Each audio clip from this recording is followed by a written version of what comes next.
Everyone, अब हम आगे के कुछ फोर डिस्प्लेसमेंट ट्रांसमिसिबिलिटी से रिलेटेड न्यूमेरिकल्स देखते हैं। यहाँ में हमारा क्या है कि एक रोटेटिंग मशीन है, is to be place at a free end of a cantilever beam. मतलब हमारी मशीन जो है वो एक कैंटिलीवर बीम के एंड पे रखी हुई है, ऑफ लेंथ 0.2 मीटर।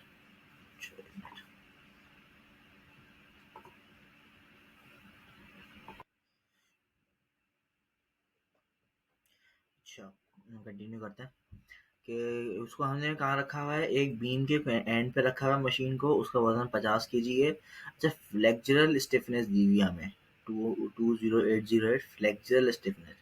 जहाँ पर भी ये लफ्ज है इसका मतलब वो स्टिफनेस की वैल्यू नहीं है, वो यंग मॉडुलस मल्टीप्लाई बाय मतलब ई आई की वैल्यू है, Young modulus multiply by moment of inertia. ये सही है। And due to the unbalance rotor the machine is found to generate a harmonic force by this value. तो उसका मतलब है मशीन के पास जो है ये क्या कहते हैं, ये उसकी फोर्स वाइब्रेशन है।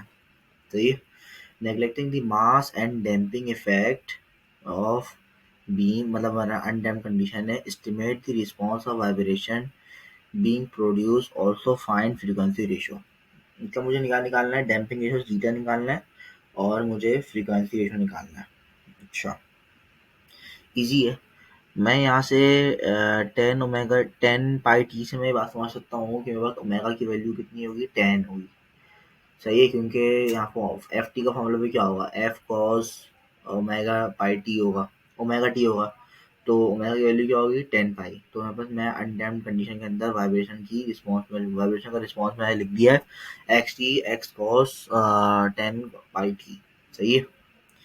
अच्छा, ये फॉर्मूला कैसे आया, अहम बात तो ये फार्मूला कैसे आया, ये हमारी एक्सपी की जो एक याद करें एक इक्वेशन मैंने लिखवाई थी, जिसके अंदर हमारे पास अनडैम्प्ड कंडीशन में मैंने इक्वेशन ऑफ मोशन लिखवाई थी। क्या था कि मैं आपको दिखाता हूँ।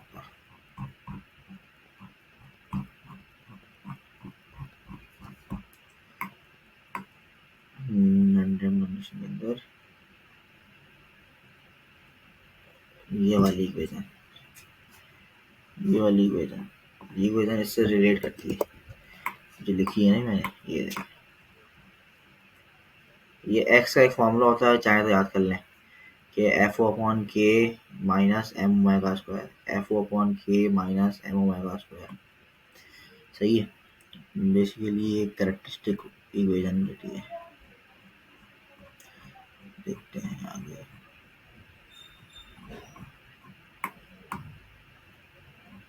अच्छा, तो ये एक्स का एक फॉर्मूला मैंने लिख दिया है, F O upon K minus M omega square.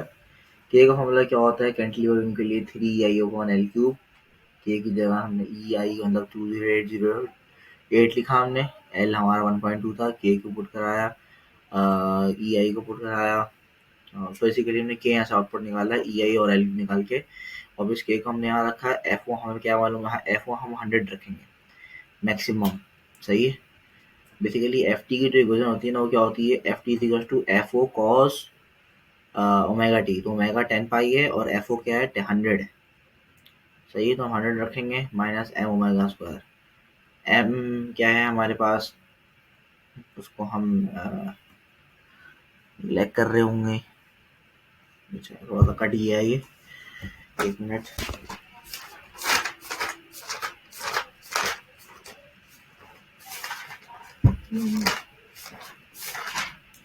अच्छा, ये जो है वो हमारा लिखा हुआ है 50 मल्टीप्लाई बाय 10 पाई। बेसिकली हमारा वजन कितना था, 1050 kg था।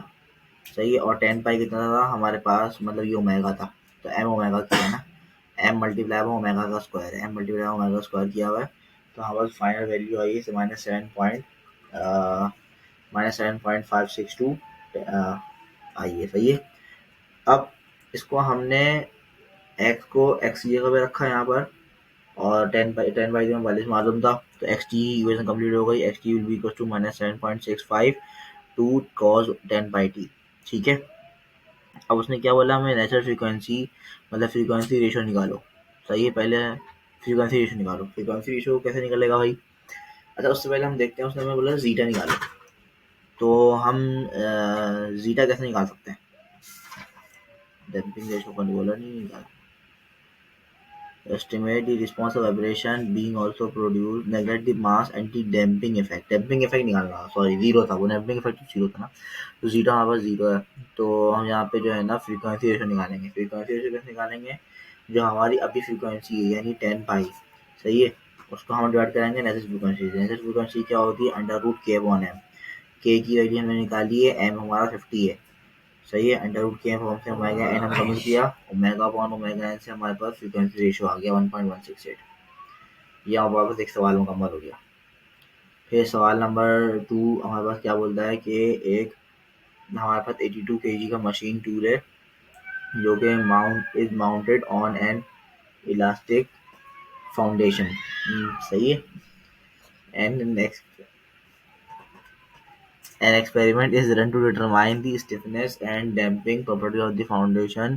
When the tool is excited with a harmonic force of this value, मतलब FO की वैल्यू थी at a variety of frequency, the maximum steady state amplitude was reduced to the maximum steady state amplitude was reduced to 4.1 mm at a frequency of 40 Hz।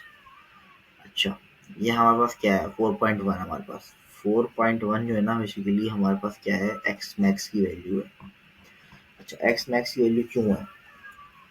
क्योंकि बहुत reduced to amplitude, steady state पे amplitude जो है हमारी machine का, देखो machine का जब जिक्र हुआ ना तो वो एक्स है, सही। अगर यही बोलता है कि स्टैटिक स्प्रिंग का जो है हमारे पास स्टैटिक स्प्रिंग की हमारे पास डिफ्लेक्शन बोलता तो हमारा मैं बोलता डेल एस टी की वैल्यू दे दिया भाई। तो इसने मशीन का जिक्र किया है तो ये एक्स मैक्स की वैल्यू है, सही है। और इसने मैक्सिमम स्टेडी स्टेट एम्पलीट्यूड मतलब एम मैक्स की बात करी है, ठीक है। अच्छा, frequency estimate the stiffness and damping ratio of the foundation.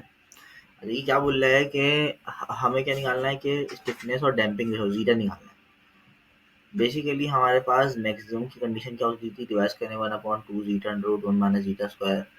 ये चीज किसके बराबर है? एम मैक्स के, और एम मैक्स खुद क्या है? X max upon del S T. अच्छा, डेल एस टी मैंने बताया था ना, स्प्रिंग स्टैटिक स्प्रिंग होता है, तो स्टैटिक स्प्रिंग है तो उसको मतलब हम उसको रूट लॉस में निकाल सकते हैं, एफ ओ अपॉन के, जो हमारी एक्साइटेड फोर्स है और उस फोर्स की यानी हमारे सिस्टम की के इक्विवेलेंट, सही है। तो ये एक्स मैक्स मल्टीप्लाई बाय के अपॉन एफ ओ हो गया। और हम यहाँ से क्या करेंगे? आज बिल्लियाँ लड़ रही हैं बहुत आज।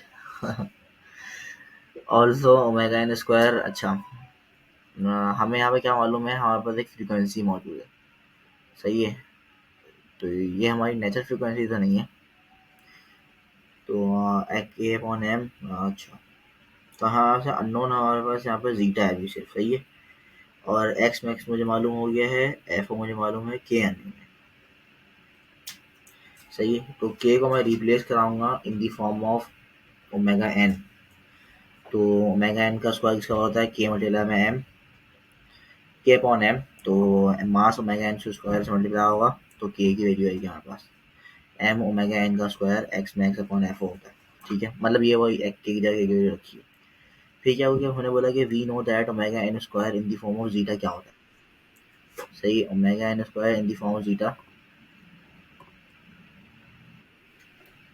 अच्छा, ओमेगा एन स्क्वायर हमारे पास in the form of zeta जो है वो क्या होगा कि अंडर रूट, देखिए क्या होता है कि omega N square we know that at M max R की वैल्यू किसके बराबर है?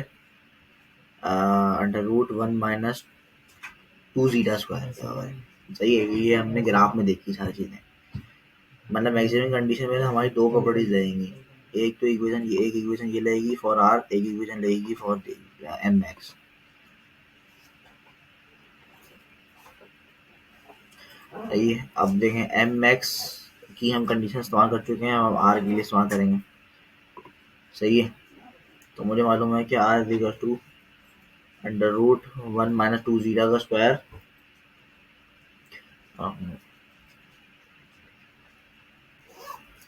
सही है। अब अच्छा, आर किसके बराबर है? ओमेगा और ओमेगा एन के बराबर है, ठीक है। तो क्या हो जाएगा? Omega omega N in the form of omega आ जाएगा। तो हम ओमेगा एन को रिप्लेस करा देंगे। ओमेगा इसका हो जाएगा ओमेगा 1 माइनस 2 जीटा स्क्वायर।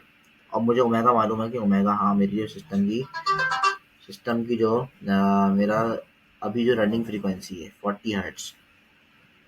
अब मेरे पास सारी वैल्यूज मालूम हो गई, सारी वैल्यूज को मैंने पुट कराऊंगा, इक्वेशन कंप्लीट करूंगा और ये मेरी इक्वेशन बन जाएगी, क्वाड्रेटिक इक्वेशन बन जाएगी। यही पावर 4 है, तो मैं इसको लेट करा दिया मैंने, जेड इक्वल टू जीटा का स्क्वायर। फिर मतलब मैंने इसको सिंपली क्वाड्रेटिक फॉर्मूले के थ्रू सॉल्व किया और जीटा की दो वैल्यूज आई, प्लस वाली और नेगेटिव वाली को मैं निगलेक्ट कर दूंगा। अच्छा, जीटा की में दो वैल्यूज आएंगी, दोनों पॉजिटिव आएंगी, सॉरी, मतलब जेड की दोनों वैल्यूज पॉजिटिव आएंगी और जेड की एक वैल्यू ये आई है और एक वैल्यू भी आई है।